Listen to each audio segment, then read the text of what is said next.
Episode 200. It's actually pretty surreal. But before we get into the meat of everything going on with baseball this week, it's been a hectic week in baseball, and we're going to try and jam it all in to about 35 minutes. Um, this episode brought to you by our partner Chinook, Chinook Seedery, Chinook. Go get your seeds using the Skipper's View as your discount code for 10% off sunflower seeds. Hagen, we've had the All-Star break. We've had Home Run Derby, the All-Star game. We had a celebrity softball game. We had the MLB draft this weekend. It's almost too much because it's like, why can't they spread out? I wish they moved the draft a little bit just so we could spread these out and really get to appreciate both with it, our full attention. But let's start off real quick. Let's start with the Home Run Derby. That happened Monday night. We know that Big Dumper took this one home. I thought the coolest stat of the night was O'Neal Cruz tying a non-Coors record with a 513-foot blast. There's only been 3 homers that have done that as well. Juan Soto in 2021 came at Coors, same with Trevor Story and Pete Alonso. They went 520, 518, and 514 respectively. Shohei Ohtani also hit 513 at Coors in 2021. So O'Neal Cruz's blast, this tied Aaron Judge's 2017 Miami for longest hit. It's kind of nuts what he did here. He didn't win, but the fact that he put the ball 513 feet is 514 feet is insane. Sorry, 513. I was correct the first time. So Cal Raleigh, home run derby champion, and now he announces that he'll join Team USA. Is Cal Raleigh just having the season among seasons right now? That's what it feels like. I mean, he really is. I mean, he's one homer shy of Barry Bonds from breaking that record before the All-Star break. And goes into the All-Star break with winning the home run derby. Played pretty good in the All-Star game. I think he can't complain about it. He got robbed of a hit his first at bat. Kyle Tucker made a great play on it. But he really is having a great season right now. I mean, Aaron Judge, he's pretty clearly the MVP in my eyes. I think most people would agree with that too, unless you're a Mariners fan. But the fact for how good Judge has been, arguably putting up, he still can get the greatest WAR of all time in a single season. It's Cal Raleigh's the talk of it, so that just shows how good he's been this year. And just one thing too on the home run derby that I want to touch on is I know Cal Raleigh won it, and it was a cool story too. Especially there's a video of him as a kid where he said, "I'm the home run derby champ." Like it was cool seeing all those videos. Full circle moment for him. But O'Neal Cruz was the star of the show here at the home run derby. I mean, he hit 8 of the 10 longest home runs in the derby, and he hit 16 of the 18 hardest hit balls in the home run derby. And it sucks with this format too because it's like there was the one where he hit 513. I think he hit 2 balls before it even landed, that one. So it's just so fast, you really can't appreciate these long home runs and these moonshots these guys were hitting. So it made me think a little bit different on this format. I do like them swinging far, but as a viewer, I think you want to see the guys where you actually want to see the ball land. You want to appreciate these balls because there was so many balls. It almost felt like more than since Derby, since Coors, where there was this many balls hit this far. It's like you didn't really get to appreciate them until the round was over. Yeah. I ended up, by the way, last thing I'll talk about the home run derby. Did you watch it on ESPN2 with the StatCast or did you? Yeah, same here. I thought that was the way better way to watch it. The worst thing about the home run derby, probably Pat McAfee. I thought he announced it. It's just, he's not a baseball guy. Like you know what I mean? He treats it like it's a WWE event and trying to get everyone hyped up. But it's like, I don't know. It didn't hit for me. Were you a fan of McAfee? And I do like McAfee. He's an Indiana guy, so of course I like McAfee. I just didn't like him for this event. I do like McAfee too. Like I went to one of his shows live when he was out here in Utah, but I just didn't think the baseball thing fit him. I think probably the non-baseball fans probably would have enjoyed that. I haven't asked around and seen, but I think the baseball fans itself, it was kind of, what the hell is Pat McAfee doing here? He really only talks about baseball every once in a while, and what it is, it's when Passon's on there with him. Yeah. Totally agree. So next day we jump to the All-Star game. National League takes a 7-6 electric All-Star game. This was 6-0, and then it flipped to a 6-6 tie. The American League was able to pull back with a very impressive comeback. They weren't able to pull the full thing off, but this was an electric game. I guess, for me, I know it wasn't in play, but the coolest thing about what happened was They finally reverted to letting them wear their primary home and away jerseys again.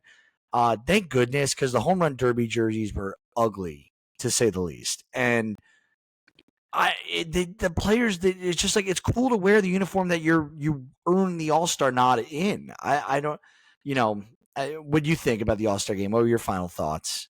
I really did like them going back to their old uniforms. I think the uniforms they were doing in the past, even the ones this year they wore in the Derby. I think there's a little too much in my sense. I don't think they're that cool, honestly. But so it is nice to see them just representing their team too. I mean, you want to see, hey, that's my guy representing my team here. But I thought the game was really good. I mean, obviously that 6-0 lead got out early. I don't think anyone expected Skubal to allow a run before he got an out, which was pretty crazy. And Mizorowski, who probably should have been in the game, he was fun to watch there. I mean, the top 5 fastest pitches of the night, and obviously the swing off too. I mean, that was the coolest thing ever. I know it was. I was talking to OC about it. I wish I would have seen a 10th inning there. Maybe even put the runner on third base to start the game, to start that inning. I thought that would have been cool. But the swing off that just didn't disappoint at all. Obviously, Kyle Schwarber stole the MVP away from Pete Alonso there. You can blame Schwarber, you can blame Rondo, whatever you want to do if you're a Mets fan out there. But I mean, that was a really cool ending to the game, especially just seeing all the guys on both teams out there, just almost like little kids out there in front of the dugout, just reacting to these guys. I mean, to swing off to win the All Star game, which I thought was really, really cool. Yeah, and another thing about the jersey I forgot to mention, they've been wearing their jerseys from the 1930s all the way to 2019 before they decided to switch it up. It's like if you had a good thing going, why pivot? This isn't, I don't know. And People I are think, crazy. People get bored. and I think the biggest takeaway too that I had from this whole All Star weekend was that the MLB All Star break is the best out of all the major sports in America. I mean, I don't think the Pro Bowl is pretty lame. Everyone agrees on that. Ever since the dunk contest has kind of gone downhill the last few years because it almost felt like everything's been done in that sense. And how can you do all these dunks that have been done? It's insane. 3-point contest is cool and all, but we all know the NBA All Star game isn't fun to watch. So I think MLB's got the clear best All Star break in all professional sports right now. Oh, without a doubt. And like we're on episode 200, so I'm going to stick to baseball. But I got into virtually a texting, shouting match with one of my best friends today where he was trying to compare, like, not basketball, but he's trying to compare NBA to the MLB. And I was like, we're not having this conversation. Like, it's not even close, the entertainment, what you get out of the MLB compared to the NBA at this point. Like, MLB's crushed it. People might not like certain things that are going on with the MLB, but overall, the league has done a flawless job in putting out a solid product. At least I would say the betterment of the last decade has been awesome. Just the talent level, the way they run things, the expansion of the playoffs, give an extra team, entry in there. It's been great for baseball. And they've handled the expansion of the playoffs particularly well, I think, not making it like the NCAA football where they're just like going from 4. Now they're looking at 12, maybe even 16, whatever. It's like, no, it doesn't need to be that big. It needs to be exclusive still, but you need to open up the party to a few more guests. But we'll jump from there. So during this, they use the automatic ball or automated ball strike system, otherwise known as ABS. What were your thoughts, Hagen, on the ABS system and the strikeout call? Especially, we saw that Skubal versus Machado challenge where Skubal got a strikeout on Machado after he challenged a pitch. What were your thoughts? I mean, I liked it. I mean, I hate the full ABS system, but I love the challenge system, and it's seeming like that's going to be coming here in the next few years. Obviously, there's still some kinks to work out within it. I think it's still within about a half inch is still the radius they need to tone it in on, and we talked about that before. But it was even cool too. Like, I mean, there was one later in the game with Edwin Diaz to Randy Rosarena, and he called the challenge, and even I was kind of like, I don't know about that. And they show when it barely clipped the zone, it looked like the seam caught the zone. And just kind of a funny moment between those two because it was just. I mean, Edwin Diaz was kind of like, oh, that was pretty close. So it is cool to kind of see that in action and just see how the players react to it too. Yeah.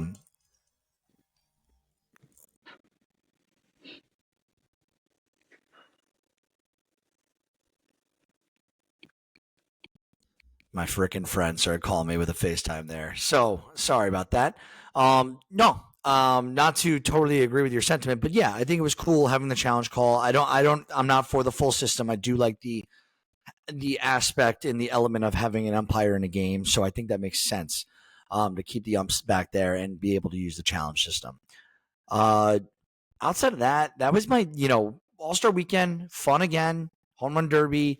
I would like them to work on the All Star process a little bit more, uh, and the selection prior how we do this, because there's just certain guys who are getting in that shouldn't be in, and there are certain guys who are getting, the Francisco Lindors of the world the last 7 years have been shafted from this. So obviously got in this year, but want to see that process updated definitely more and more as we move forward. Um, I want to jump though to the MLB draft. Um, did you get to watch day two at all, or were you big just day one guy? So because I was going to hone in on day one for now. I was just tracking it on day two, obviously just looking at whatever Utah guys that were getting out there, and then also just people that I know, and then the Mets as well. Yeah, yeah. So let's start with day one, pick one. A little bit of a surprise out there. So, high school shortstop Eli Willits, taken by the Nationals, number one overall. He is the third youngest player ever drafted, number one overall, behind Ken Griffey Jr., who was 17 years old, 193 days, and back in 1987 when he was drafted, and then Tim Foley, who was just a little bit older, younger than Ken Griffey at the time. So, um, we got this is a crazy pick. Like I've heard a couple guys like Kate Anderson who ended up going to Seattle, mentioned at the 1-1 spot. I heard Ethan Holiday a bunch, and then I know we talked about some rumors about him commanding a larger portion of his slot value. What were your thoughts on let's go number one to the Nationals? It honestly kind of shocked me, and obviously I'm not a big draft guy. I just kind of rely on people who I just kind of more guy read the mocks and see that. But I don't think I saw anybody with Willits up there in even the top three, honestly, from what I saw. So it kind of shocked me a little bit, but then also too, it is you do wonder with the Nats making the GM change now, whatever that was a week ago at this point, when before they were inclined to draft all these Boris guys and pay them the high prices they were before, and now I mean you take a guy who's not the Boris. I think everyone thought it was going to be Kate Anderson was probably the pretty clear number one pick we thought it was going to be. Also, he's a Boris guy, so now he fell to three. So him and the Angels weren't really willing to pay that price, and you can fit Holiday in that boat as well. They weren't really willing to pay it. But for me, the shock was obviously I think it was the shock of the entire draft was Bremner at two. I think the Angels. I mean, at least Willits was mocked to be a very high pick. Obviously, Bremner was also a first round guy, but I don't think anybody had him top two. And obviously, you have to see where the money goes after that. Obviously, I haven't followed the Angels draft thoroughly after that, and I'm not the biggest draft guy on being able to tell you what's good, what's not. But so it is interesting. I'm going to have to dive in deeper to see how the Angels navigate whatever their money on that aspect of it is and see did they get their money's worth by underslotting and going Bremner there and then spending well and getting some good talents, whatever the third, fourth, fifth round. Yeah.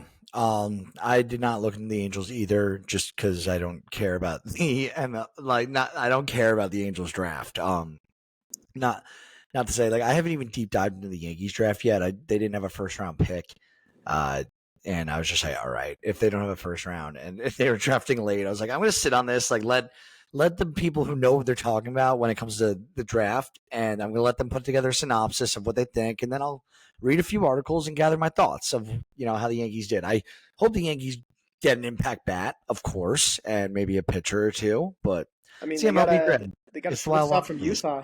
They took Did the they? shortstop Core Jackson out of Utah in fifth round. Is he from the state of Utah, or did he go to Utah, like University of Utah? Is University he of Utah. He's a Canadian kid. any good? I mean, he hits pretty well. I mean, I wasn't able to watch him live in person at all, but everything I've seen, I mean, even just watching his stats throughout the year, he hits pretty well.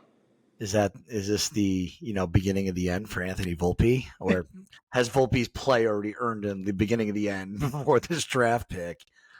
He's been bad. He has been bad, and I think it's a whole other conversation we could dive into on another episode on how Volpe's been this year. Yeah, for sure. So Ethan Holiday, it was cool to see him go to the Rockies, Dad's former team. The Rockies, obviously, they're going to pay up for the slot value here. Were there any other picks that you wanted to discuss in particular? I'm assuming first round. There were two, maybe three for me that I really liked, and I'll just call out Jace Oh my gosh, I can't talk. How do you say that last name? Laviolette. It's a tough name. So he out of Texas A&M, went to the Guardians. I think that's super interesting. He's a 6'6", 230-pound outfielder. Gage Wood to the Phillies going. That's pretty solid. Obviously we know Wheeler already has his like retirement plan, so maybe this is the next big arm for the Phillies outside of Andrew Painter. And then I really did like where was the third guy? Jamie Arnold to the Athletics. Florida State boy. Love seeing that him go. He's a lefty, 6'1", 190 pounds, was really good at Florida State. The Athletics, they always do. They're like low key. I feel like they develop talent like no other. It's just we don't talk about them because we never get to see them reap the benefits of the talent they produce because they ship it off before it's ready to, put together a full team and pay these guys. So, anyone else that you really liked out of the first round? I'll just stick pretty basic here. I think just Cade Anderson falling to 3 and the Mariners having him fall in their laps there. I mean, this is a guy, we were just talking last night with a few people, just might be one of him or Doyle's probably going to be the first guy to make the big leagues out of this squad. I mean, Anderson, it just depends on how quick do you want to call him up. Do you want to add a few things or not? But I thought that was good, especially because it kind of fits their window too. I mean, you could probably trade Castillo now, at least next year. I'm not saying at the deadline this year, but slide him in the rotation as early as next year if you wanted to, if everything goes well. But I thought that was good. I mean, especially too where Seattle's not only known for left-handed pitching. I mean, they have this great rotation every year the last few years, but it's never really been a lefty since I guess Robbie Ray was the only one. And I don't know if I can name an impact left-handed starter for the Mariners before Robbie Ray. Yeah. No, good call out. Good call out. So we'll jump from the draft. A couple big things happen here with career accolades right before the break. So we got Manny Machado, Mike Trout, and Aaron Judge doing really cool things. Let's start with Manny Machado. He's now at 2,000 career hits.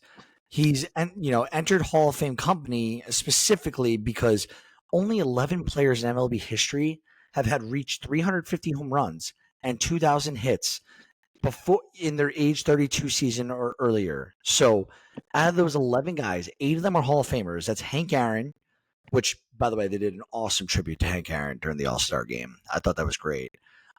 Jimmy Fox, Lou Gehrig, Ken Griffey Jr., Mickey Mantle, Willie Mays, Mel Ott, and Frank Robinson. The other 3 are Miguel Cabrera, Pujols, and A-Rod. So 2 of them will be in the Hall of Fame soon enough, and one of them is never getting in ever, even though, his stats would say otherwise that he should be in. So Manny Machado on his way to Cooperstown. I think when it's all said and done, especially if he doesn't have a title, right? No, he does not have a title. I don't believe so, no. If the Padres are able to pull one off, maybe, who knows? I think that would surely lock him in because he's just going to keep counting in the hits department. And he's only 32. Maybe he has 2, 3, maybe even 4 more years of like solid baseball, not necessarily Manny Machado baseball, but solid baseball ahead of him. Mike Trout, your guy, actually my guy too. We both love Trout. Who doesn't love Trout? 395 career home runs. He's now approaching 400. Hagen, do you know how many people have hit 400 or more home runs? 16? No, it's a little bit less exclusive than you think. What is it? It's not triple digits. I'll say that. It's about 60 guys total. I'm looking at the standings right now. A couple guys are tied here, but Mike Trout right now, he's 63rd overall on the list, right? In a couple home runs, he's going to really jump. Obviously, once he crosses that threshold into 400, he could really climb over the next 2 years because he can go from 63rd to top 40 if he gets 452 and he would beat Yastrzemski. So Mike Trout's doing, we know who Mike Trout is. We know he's a first ballot Hall of Famer. I don't think we talk about Mike Trout as a power hitter as often as we talk about being an overall player. What does 400 home runs mean to you, like for Mike Trout's legacy? I would say just typically, I think if you got 400 home runs, I'd say you were a very good player for a very long time. And that's been Trout's case too, but he hasn't really had the health. So I think it shows more the importance of how good he's been when he's been on the field. I mean, I know he's had technically a down year this year, and he's hit 238 with an 836 OPS, which obviously you want to see Trout on the field. That's the main thing, but I don't think anyone thought it'd be that low of an OPS this year. But he still has to have power this year. He's still expected stats saying he's getting pretty unlucky this year, but he's sold out to the power lately. I think he still holds the longest home run in all of baseball this year. And his max exit velocity, this is the highest we've seen from him since 2021. So it's the power's still there. The power's not dropped off at all. And he's still a great player, and I think that the stats aren't really showing him. He's obviously a little bit unlucky, but I mean, 400 home runs to me, that means that you're the Hall of Famer ish. Obviously, depends the rest of your game and all that stuff, but I just think it's a cool milestone to see these guys hit because it's, you know how long a guy has to play to hit these numbers. You don't see them hit very often. I know you said there was around the 60 something guys, but even if you take the aspect of how many guys have played in Major League Baseball, I think it's just under 20,000. That's only 60 dudes out of 20,000. That is pretty elite company when we think of it in that aspect. It's probably like top one, if not 0.5%. Not even better than 0.5%. Like, it's that elite of company, though, still at the top. And if you looked at all those guys, do you know how many of them are Hall of Famers or should be Hall of Famers if they didn't use steroids? Most likely all of them. Like, go through the list on a different episode. But we do got to talk because there's another guy creeping up on this list, and that's Aaron Judge. 350 career bombs now. And the crazy thing about Judgy is this was, the home run was his 34th of the season. So it broke the Yankee franchise record for most home runs before the All-Star break, which is insane to think about. The Yankee all-time record for most home runs in the season, like before the All-Star break. I know the All-Star break hasn't been around as long as the Yankees franchise or what have you, but still, that is another, let's call it accolade for Judge in his claim of, Yankee greatness here. And then the fewest career games to 350 now is owned by Judge. So Aaron Judge has done it in 1,088 games. The next closest was Mark McGwire with 1,280. So almost a 200 game difference. It's a season and a quarter, maybe even a season and a half. And the other guys on that list that are close: Juan Gonzalez, A-Rod, Harmon Killebrew, Albert Pujols. This is insane. And Judge, he's going to catch Trout here rather than later. Like, it's insane to think about. And like Judge, staring at this list, there's a real shot that Judge can get to 600 career home runs. Like, you think about that, 250 more home runs over the next 5 to 7 years. And I think he'll be around until he's about 38, 39, the way he's been playing. So it's crazy where he can end up for such a late career start. You have any takeaway on Judge?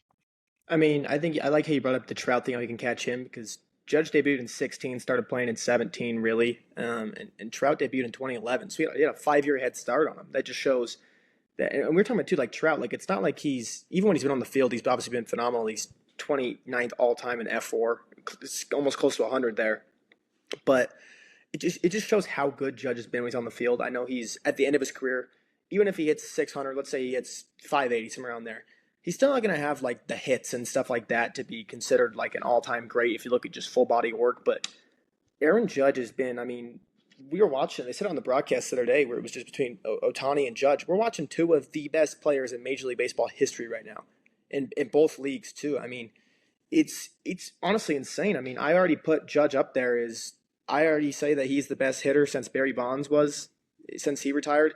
I think he's already put him in the conversations of the best right-handed hitters of all time, especially if you take out those steroid guys in there, and I normally include those steroid guys, but if you just take just clean hitters who haven't done anything, Judge is going to be up there for top, 5'10", just at their peak hitter ever. Dude, it's unreal. It's unreal. And like, that's why I told my buddy earlier, bring that conversation back up about basketball or in the NFL right now, is there anyone that is going to go down in the NFL as the greatest of all time in their position? Like, think about it. Probably not. Tom Brady's retired now. There's no one close to catching him. Running back wise, probably not. The best defensive player of all time probably just retired, Aaron Donald, or he's up there.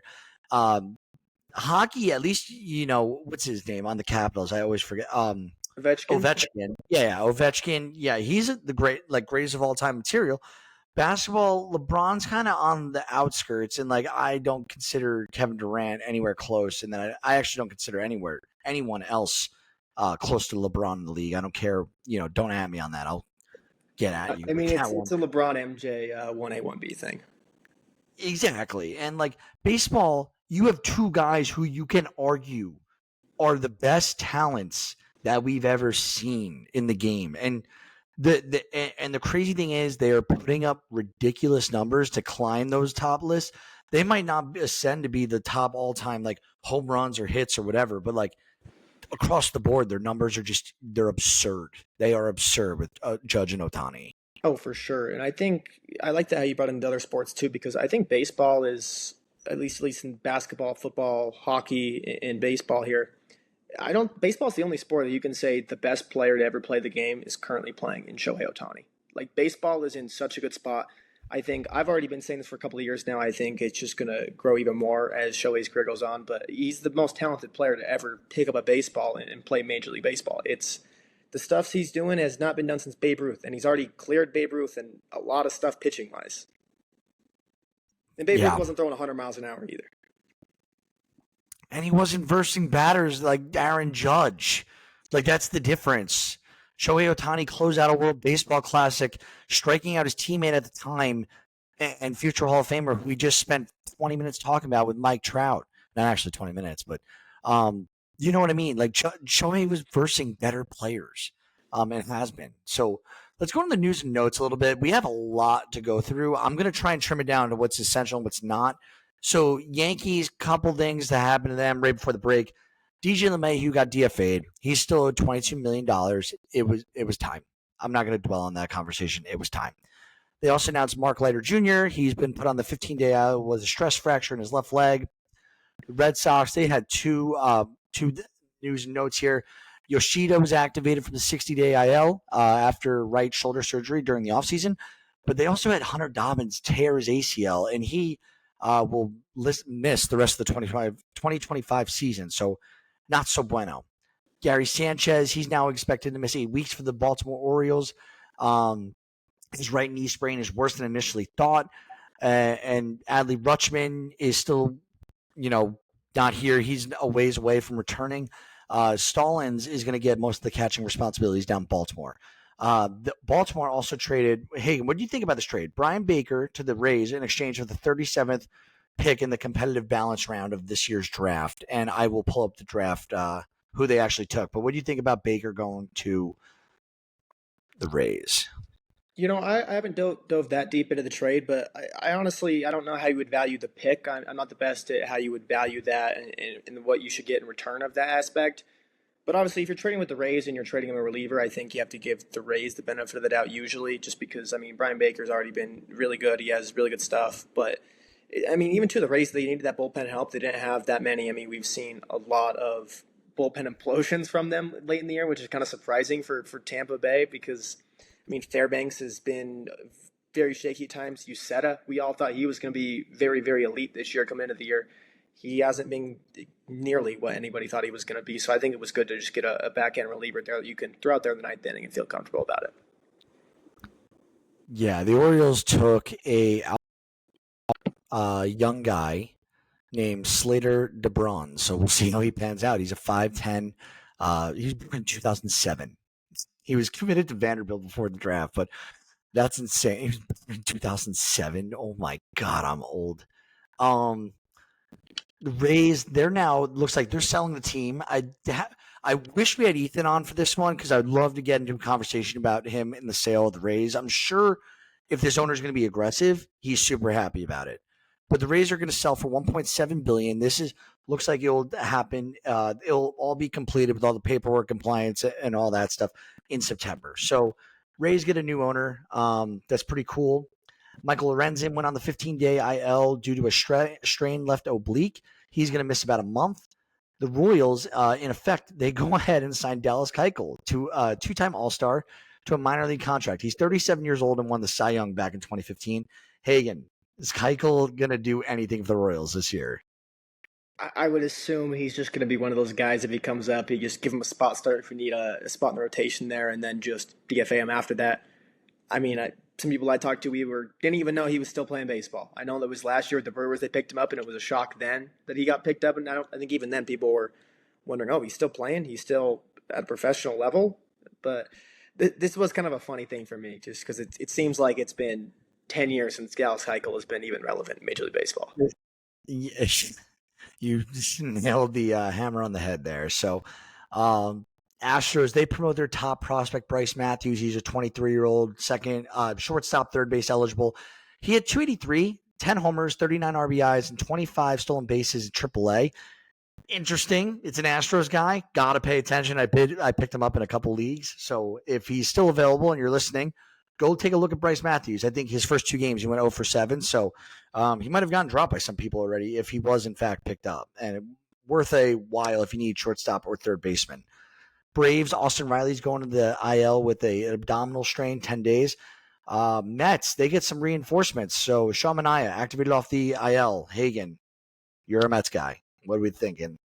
I mean, this is huge for the Mets here. I mean, you've been waiting. He was your ace down the stretch last year. Once he lowered that arm angle, he was a top 10 to 15 pitcher in all of Major League Baseball. You felt like when he was on the mound, he was going to win. That's what the Mets did last year. He was on the mound. Is when he was on the mound, you won the game. And it just awesome to get him back too, because if you have a rotation with him and Senga at the top, with David Peterson as a 3 and Clay Holmes now moved down to your 4, that's great for the Mets here. And just to get him back, but just get them ready for the. But they just need pitching too. Like they just needed arms, healthy arms out there who aren't going to give you a 5 ERA. Like I'm kind of falling off the Paul Blackburn train a little bit. So it's just big to get Manaea back here, and he looked great too. I mean, 3 1/3, struck out 7, only gave up 1 run. It was the one. It lost the game on that 1 run, but I really don't care about that. Honestly, I just more care about Manaea being back on this team and having him to go in the second half. No, absolutely. The Mets needed him. I was talking with Mikey via X today, where he doesn't even want anyone that the Mets would trade with unless it's like a top 3 playoff game starter. And I totally agree with him. They have the depth, especially with Manaea coming in and the way Peterson's looked. Senga, is he healthy right now too? Yeah, he actually just made a start the day before he came off an IL start. So 3 really, solid pitchers the Mets have to roll out, and I don't know who else is injured on the Mets right now, but they make a move and go get like a Mitch Keller. I said that to Mikey, he didn't like that. I think Mitch Keller, Andrew Heaney, get them both in a package. So you have like 2, like you have Mitch Keller who could start some games. Andrew Heaney could be like a swing spot for someone, or can come in, deep relief if they give up a bunch of runs early on and you want to just have someone knock out a few innings. So, Even just real quick on that aspect, I think me and Mikey are pretty lockstep in that aspect where there's not that many pitchers on the market that are going to start a playoff game for this team over those top 3 in the rotation. So you're looking at almost an innings eater is the way I view it. You could say you don't need anything at all. Just give you a starter, call one of the rookies up to pitch a few starts until McGill gets back here mid-August. But I'm not a big fan of the Mitch Keller thing as well with him on that. I'm more of just give me an Andrew Heaney, give me a Zach Littell. Just give me someone who's going to eat innings for me, give me a mid-4s, even a 4. Give me to the playoffs. That's all the Mets really need, in my opinion. yeah, no, I like it. No one knows their team better than, the fans of their team. So, if you and both Mikey are lockstep on that, I will follow your guidance. Why not?